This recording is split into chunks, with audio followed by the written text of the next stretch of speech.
안녕하세요. 빠르게 알아보는 영상 편집 시간입니다. 오늘은 자막 만드는 방법과 디자인에 대해 전해드립니다.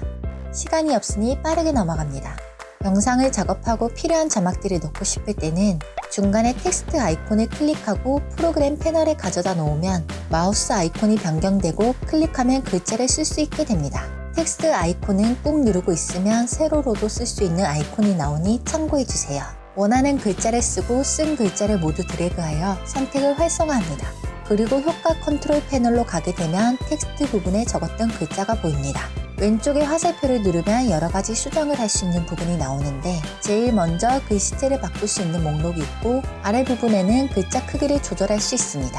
그 아래는 정렬 기준, 자간, 진하게 하거나 기울기 등을 조절할 수 있으니 원하는 방향으로 조절해 주시면 됩니다. 모양 부분에는 칠은 글자 색을 조절할 수 있고 선은 글자의 바깥 테두리 부분에 획을 추가할 수 있습니다. 선을 잘 조절하면 예능 자막과 같은 효과를 줄 수 있습니다. 배경은 영상 위에 자막이 잘 안 보이거나 자막을 강조하고 싶을 때 추가를 하고 체크를 하게 되면 세 가지 옵션이 보이게 되는데 위에서부터 투명도, 크기, 모서리 다듬기를 할 수 있습니다. 모서리 다듬기 부분은 최신 버전의 프리미어 프로에서 사용 가능하니 참고해주세요. 마지막으로 어두운 영역을 사용하면 글자의 그림자 효과가 추가됩니다. 한 번씩 만져보고 적절한 자막을 만들어주세요.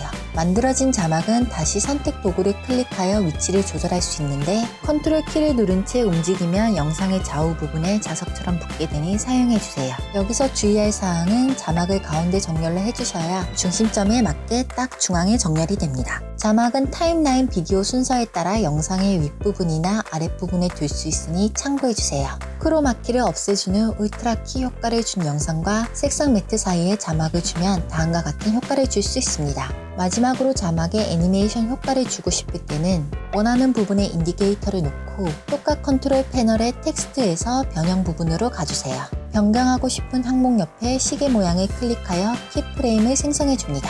자막 위치를 조절하고 등장이 끝나는 부분에도 위치를 지정하여 키프레임을 설정합니다. 기본적인 키프레임은 속도가 일정하니 자연스럽게 변경하려면 키프레임을 드래그하여 활성화시켜주고 마우스 오른쪽 클릭에 가속 프레임을 설정합니다. 그리고 위치 부분을 화살표를 눌러 속도 그래프를 열어주고 속도를 조절해주세요. 자막이 오는데 심심하게 온다고 생각이 된다면 효과 패널에서 가우시안 흐림을 검색해줍니다. 마찬가지로 흐려지고 싶은 부분에 인디케이터를 두고 키프레임을 주세요. 흐림의 숫자를 늘리고 자막이 오는 방향에 따라 가로와 세로를 조절해줍니다. 같은 방법으로 자막이 아웃되는 부분에도 키프레임을 생성해주세요. 속도와 흐림 효과를 주고 나면 조금 더 자연스러운 자막 인 아웃을 줄 수 있습니다. 이 외에도 유료로 구매가 가능한 자막 애니메이션도 있으니 참고해주세요. 끝으로 폰트는 티몬이나 강원서체 등 무료로 사용 가능한 폰트들이 많으니 다양한 폰트를 미리 적용시켜 놓고 적절한 위치에 사용해주세요. 지금까지 자막 디자인의 기초와 간단한 애니메이션에 대해 전해드렸습니다. 다음 시간에는 영상을 조금 더 전문적으로 보이게 하는 방법에 대해 전해드리니 많은 관심 부탁드립니다. 시청해주셔서 감사합니다.